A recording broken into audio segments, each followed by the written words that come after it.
जय श्री शनिदेव। ओम श्री विष्णुवे नमः। आज है पावन शनिवार। आज हम अपनी वीडियो में जानेंगे पीपल देवता की कथा और साथ के साथ शनिदेव की कथा। आपसे विनम्र निवेदन है बस वीडियो के अंत तक बने रहें। सबसे पहले आप जानते हैं माघ महीने की शुक्ल पक्ष की षष्ठी तिथि है। जो षष्ठी तिथि रहेगी वो 12:40 के आसपास। उसके बाद सप्तमी तिथि लग जाएगी। अगर नक्षत्र की बात करें तो आज उत्तरा भाद्रपद नक्षत्र है। उसके उपरांत रेवती नक्षत्र है। शिव योग का आज निर्माण हो रहा है जो की अपने आप में बहुत ही अद्भुत है। राहु काल का अशुभ समय 24 तारीख को 9:56 के आसपास 9:56 से 11:17 के आसपास का रहने वाला है। प्रिय श्रोताजनों, जैसा कि आप सभी जानते हैं सूर्य उदय का समय 7:13, सूर्य अस्त का समय 6:04। अभिजीत मुहूर्त की बात करें तो आज अभिजीत मुहूर्त 12:17 से 1 बजे के आसपास तक रहने वाला। अभिजीत मुहूर्त में किसी भी नए और शुभ काम की शुरुआत की जाए तो अनंत गुना आपको लाभ मिलेगा। आज शुभ का चौगड़िया 8:34 से 9:56 के आसपास का रहने वाला है। तो आइए पीपल देवता की कथा सबसे पहले श्रवण कर लेते हैं। तो बोलिए पीपल देवता की जय। पीपल वृक्ष के बारे में ये सबसे प्राचीन कथा है। एक बार माता लक्ष्मी और उनकी छोटी बहन दरिद्रता श्री विष्णु भगवान के पास गईं और बोली, सारे जगत के पालनहार, कृपा मुझे भी कहीं रहने का स्थान दे दो। तब श्री भगवान बोले, आप दोनों पीपल के वृक्ष पर वास करोगी। इस तरीके से वो दोनों बहनें पीपल के वृक्ष में रहने लगे कि पीपल को भी भगवान विष्णु से वरदान प्राप्त हुआ कि जो भी व्यक्ति शनिवार के दिन पीपल वृक्ष की पूजा करेगा उस पर लक्ष्मी जी की असीम कृपा होगी और घर में ऐश्वर्य कभी नष्ट नहीं होगा। रविवार को पीपल की पूजा नहीं की जाती है क्योंकि भगवान विष्णु ने माता लक्ष्मी से विवाह किया था तो लक्ष्मी माता ने मना कर दिया था। उन्होंने अपनी छोटी बहन दरिद्रता का विवाह नहीं हुआ था। अभी दरिद्रता के विवाह के उपरांत वह श्री विष्णु भगवान से विवाह कर सकती हैं। उन्होंने कहा दरिद्रता से आखिरकार वो कैसा वर चाहती है तो वह बोली कि वो एक ऐसा पति चाहती है जो कभी भी पूजा पाठ ना करे, उसे ऐसे स्थान पर रखें जहाँ पर कोई पूजा पाठ ना करता हो।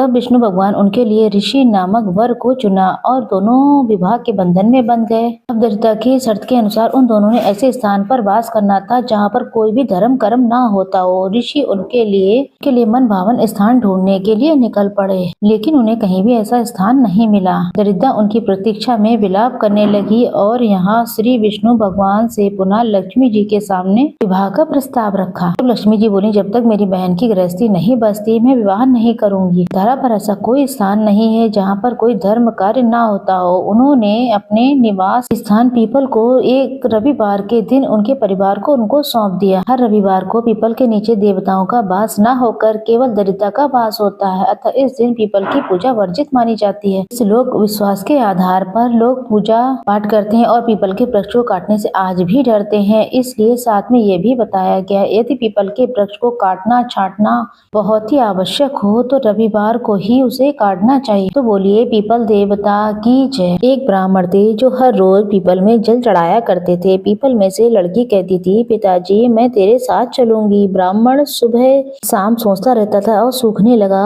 तब ब्राह्मणी बोली, आखिरकार तुम्हें क्या हुआ, क्यों सूखे जा रहे हो? ब्राह्मण कहता है, एक पीपल में से लड़की की आवाज आती है। वो कहती है कि पिताजी मैं तुम्हारे साथ चलूंगी। ब्राह्मणी कहती है, उसे कल ले आना, जहाँ पर 6 लड़कियां हैं वहाँ पर 7वीं और सही। दूसरे दिन ब्राह्मण लड़की को ले आया। उस दिन वह आटा मांगने गया तो थैला भर कर खूब आटा मिला। ब्राह्मणी आटा छानने लगी तो लड़की बोली, माँ मैं छानूंगी। ब्राह्मणी बोली, ना बेटी तू तो मेहमान है। लड़की बोली, नहीं मैं ही छानूंगी। जिसने जैसे ही आटा छाना परात भर के आटा हो गया। खाना बनाने बैठी तब भी लड़की बोली, मैं खाना बनाऊंगी। माँ बोली, ना बेटी तो उंगली तेरी जल जाएंगी, तो अभी छोटी है। लड़की बोली, नहीं खाना तो मैं ही बनाऊंगी। रसोई में गई और उसने 36 प्रकार के व्यंजन बना डाले और सबको उस दिन पेट भर भर के खाना खिलाया। पहले तो वो आधे अधूरे पेट खाकर खाना भूखे ही सो जाया करते थे। उस दिन सबने पेट भर के खाना खाया, खूब आनंद आया। सबके खाने के बाद ब्राह्मणी का भाई आ गया। भाई बोला, बहन मुझे भूख लगी है, रोटी खाने आया हूँ। बहन सोचने लगी सबने खाना खा लिया है, अब इसके लिए खाना कहाँ से लाऊं? लड़की ने पूछा, माँ क्या बात है, परेशान क्यों हो? माँ ने कहा, तेरे मामा आए हैं, वो रोटी खाना चाहते हैं। अब लड़की फौरन ही रसोई में गई। उसने 36 प्रकार का भोजन व्यंजन बनाया, लाकर मामा को अच्छी तरीके से खिला दिया। भाई बोला, बहन ऐसा भोजन तो पहले कभी नहीं खाया जैसा आज किया है। तेरी जो मेहमान आई हुई है, जो भांजी है, उसी ने ये भोजन बनाया है। मामा खाना खा करके खूब तृप्त होके वहाँ से चले गए। तब लड़की ने कहा, माँ चौका लगाकर चौकी का दीपक जला देना, मैं कोठरी में ही सो जाऊंगी। तब माँ कहती, ना बेटी तू यहाँ नहीं, डर जाएगी। तब वो नहीं मानी, कहने लगी मैं कोठरी के पास ही सोऊंगी। इतना कहकर लड़की कोठरी के पास अर्थात तिजोरी के पास ही सो गई।